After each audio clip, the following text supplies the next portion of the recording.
Let's start off by talking about your work. Do you work or do you study? I'm a student. I'm a student in Oman. I am pursuing ACCA at the moment, but the thing is still going on.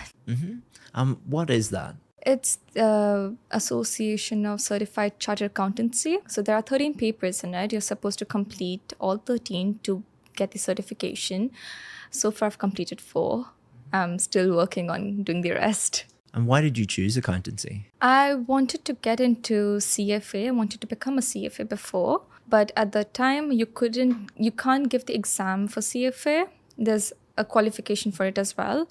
So I thought I'll go through ACCA and then I would jump into CFA. And what career would you like to do in the future, maybe in 5 or 10 years? Well, it's completely different than what I'm doing right now. I am looking into starting a business or taking a turn in law. So I would like to be a lawyer. It's pretty interesting. It keeps me on my toes. Now let's talk about history. Did you study history when you were in school? I did. I did study history in my high school, but I was not very good at it. But I like it now because it's all stories. But back then, because I was forced to get good grades in exams, I was just in there.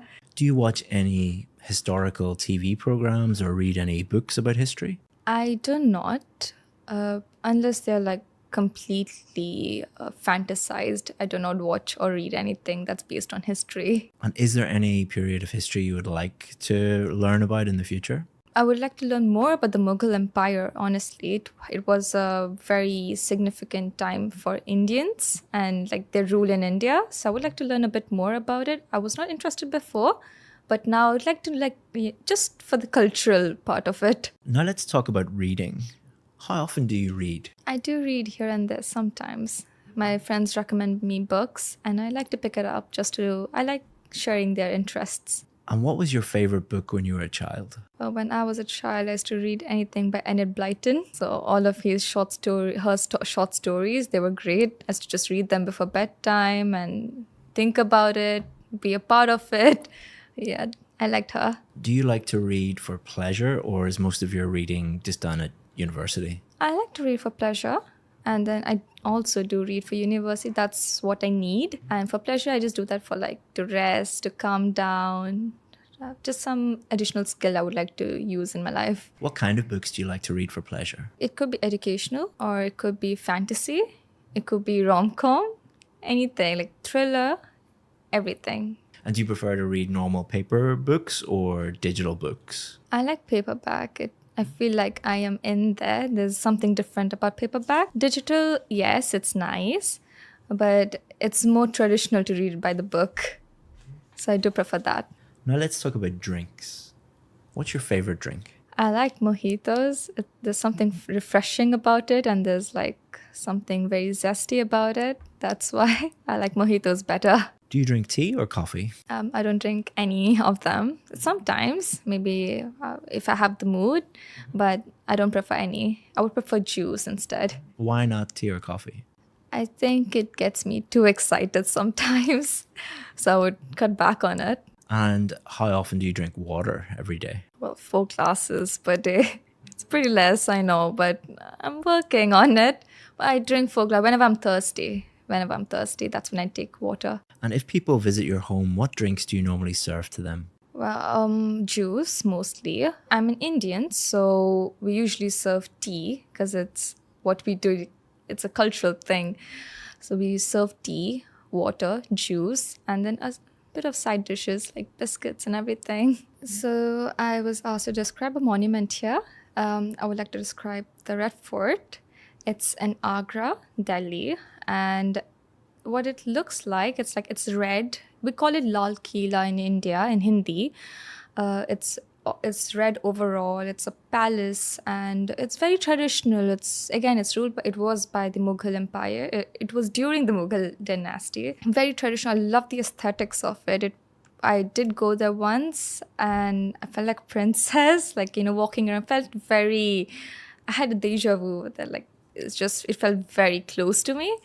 And it was very pretty. I liked how I learned a lot over there, how they used to take showers, or where they used to walk, where were the news and everything being reported, and where people died and everything. There was a lot of history behind it. It was nice, and right now it looks different. Of course, it's modern, and that's just a place that it's not touched anymore. But yeah, and not just that. There's something more different. Is the garden. The garden is well maintained. There's someone who's coming and taking care of it. It's very well maintained. It was very beautiful to look at. I would not believe that something so old had something so pretty. Like they were being taken care of for so many years. So yes, that's what I liked about it. Lal Killa isn't the only thing you'll find over there. There's Taj Mahal. There's so many other places like Qutub Minar. There's Jantar Mantar as well. Jantar Mantar is like one of the... That's how they used to come and tell us like what time of the day it is. That's a way to tell the time. So we've been talking about a monument, and we're going to continue to talk about monuments and architecture and things like that in part 3. What kind of monuments do tourists visit in your country?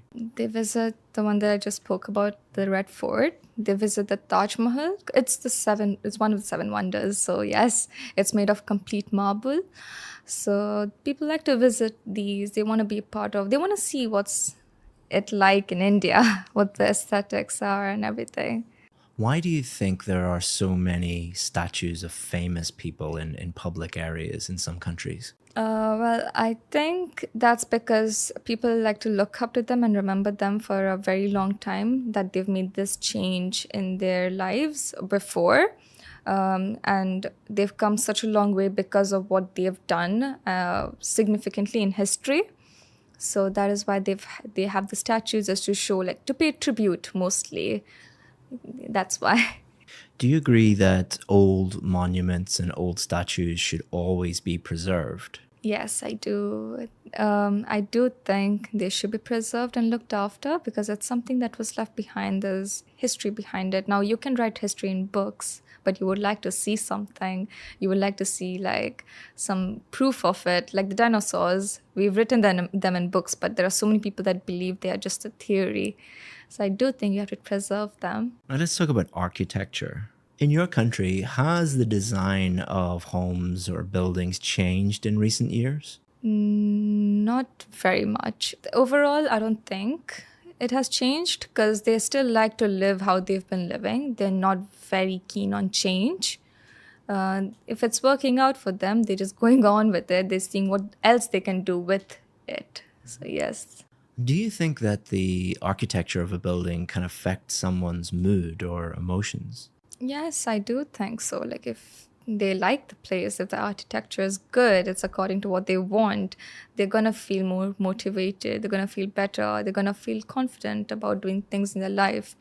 But if not, then they're just going to feel like, yeah, it's always been like this. It's just a laid-back personality. I feel like it does correlate with your personality. I'm going to give you feedback on part 1, part 2, and part 3, and then we're going to talk about your scores and how you did in the 4 marking criteria. So part 1, no problem at all. It was very natural. It was like having a conversation with a friend or a colleague. There's no problems at all. You developed your answers. You were very friendly, very fluent, no problems discussing any of those. So I wouldn't change my approach in part 1. On test day, you might be a little bit more nervous, or they might throw some topics at you that you weren't expecting. Just go with it. I think that with the level of English that you have, just try your best, even if they might throw something at you weird, like let's talk about hats, or let's talk about birthday cakes, or let's something that you just really weren't expecting. Or you might be comfortable talking about hats and birthday cakes, but some people wouldn't be. They're not judging you on one answer that you didn't feel comfortable talking about. I think you'll be absolutely fine for part 1.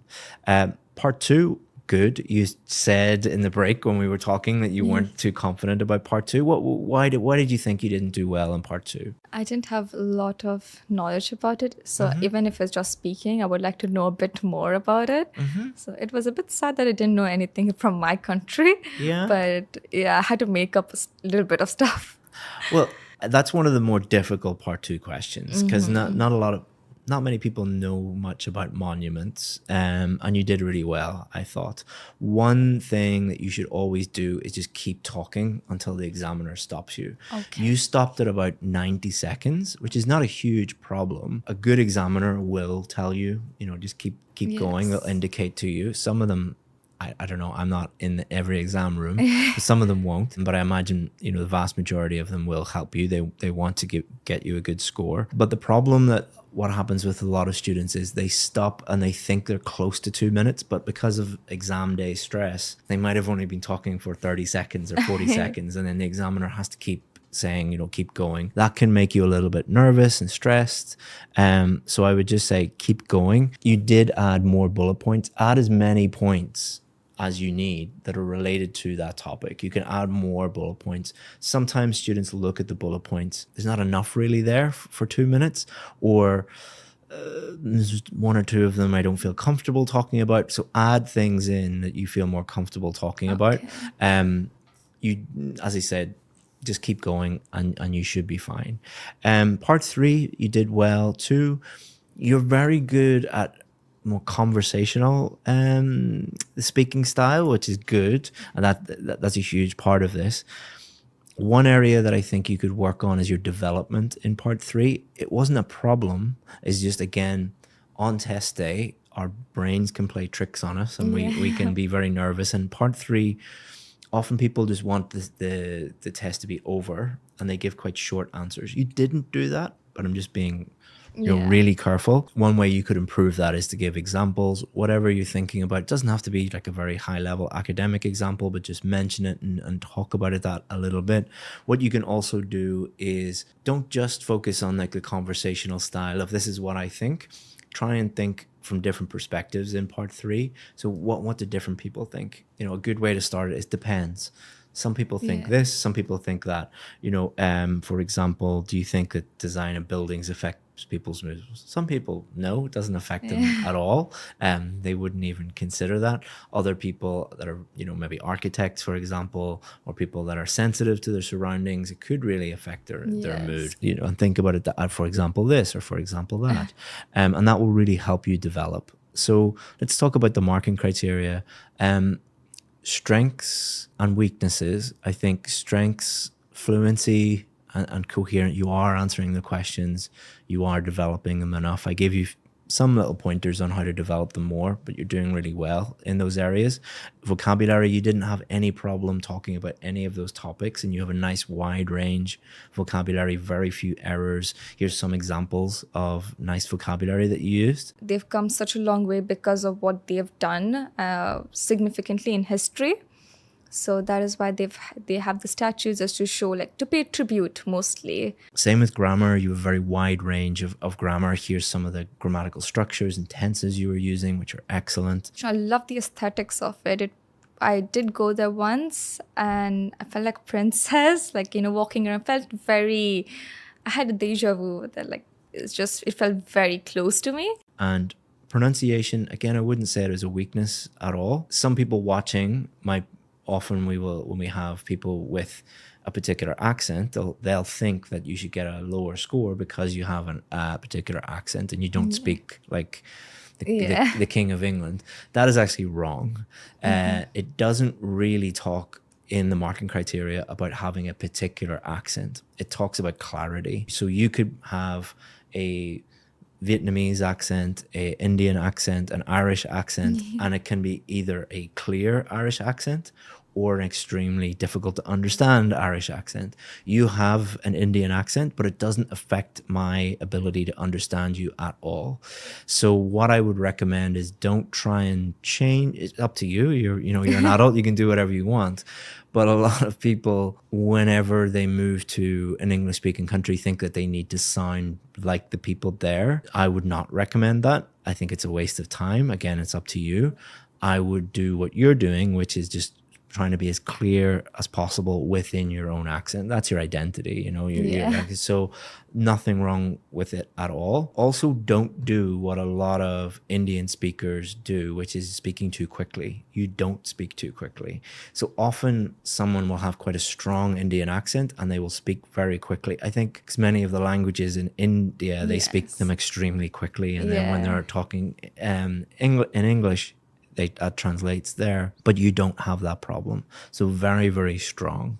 So I'm going to get all your scores and create a nice PDF for you, put all your scores in there. And if you want that, you can download it. And I've also put all of the great vocabulary that she used, all the great grammar structures, and 100 of the most used words for our band 7, 8, and 9 students, what they use. So you can download all of that in the PDF, and it is in the description and the pinned comment. Any questions? All good. Thank all you. good? Thank you very much for this. If you want more speaking tests,